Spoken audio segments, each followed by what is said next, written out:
So I'm going to turn the forge on. That's the lever to turn the propane on. And then I'm going to use a blowtorch to ignite the propane, and this will heat up and then I can melt the metals. I'm going to be using a graphite crucible. This is about 1 liter, and it's going to be perfect for melting the small amount of coins I'm going to do today. I'm going to put it in the furnace to sort of preheat it, so to speak, and then I'll be putting the metal in momentarily. These are 2 small tin slabs that I'm going to be using to make my silver looking coins. Today I won't be doing the golden ones, but the silver ones still look pretty cool.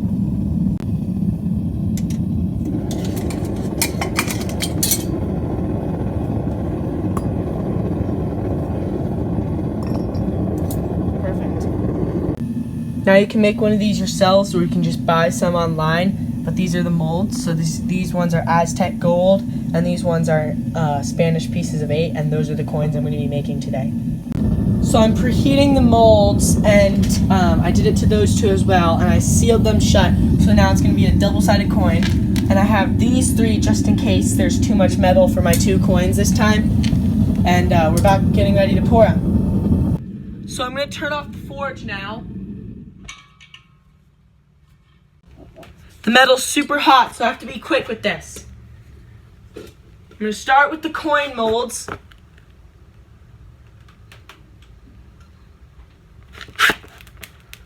Now if it spills a little bit, it's okay, because then I'll just clean it up later. I'm going to do a little in that medallion.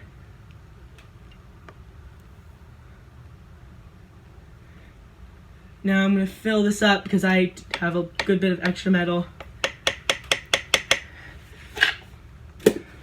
And yeah, there's a little bit spilled right here, but that's easy to clean up, and I'll show you when these are cool. The medallions and regular ingot have cooled off. As you can see, that first one's a grenade.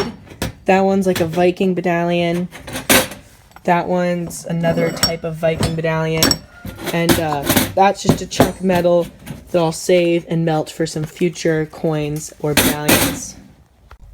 The 2 double-sided molds have cooled down enough I can touch them. So, as you can see, it kind of goes up the sides a little bit so you can fill in the coin completely. And you kind of have to tug it a bit to get it out of there. But then this weird little stand thing, I'll just cut it off right there and cut those little nubs off. And that's the Spanish pieces of 8. And this is the Aztec gold, but I didn't do gold, I did a silver coloration. But it still looks pretty cool.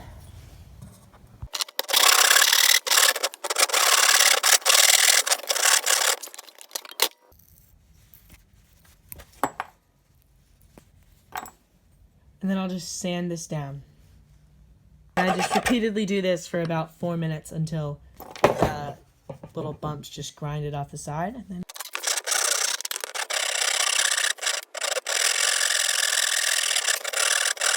I think that's enough sawing. Yeah, I think I can just rip it off. Yep.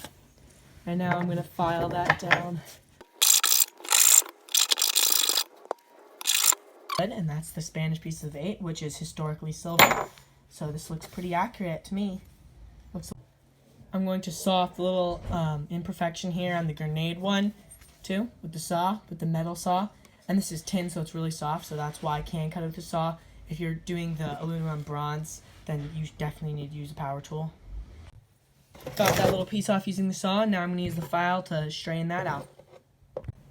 So this is our stash for the project. We have the grenade medallion, the Odin's knot medallion, the Viking's knot medallion, or other way around. Then the cursed Aztec gold, but it's like a silver color. And the historic Spanish pieces of 8, which was a silver color. And the molds that I got are really cool looking. So they're like really historical. They have all these little fine knots.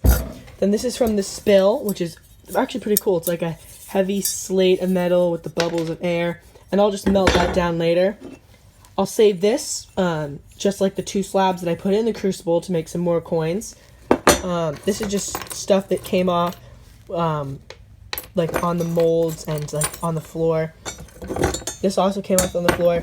And these 2 pieces I cut off from the fully encased coin molds, and I'll just remelt all of this to make some more coins later. And yeah, there you have it. How to make some metal coins. You can do gold color, copper color, just whatever metal you want to melt.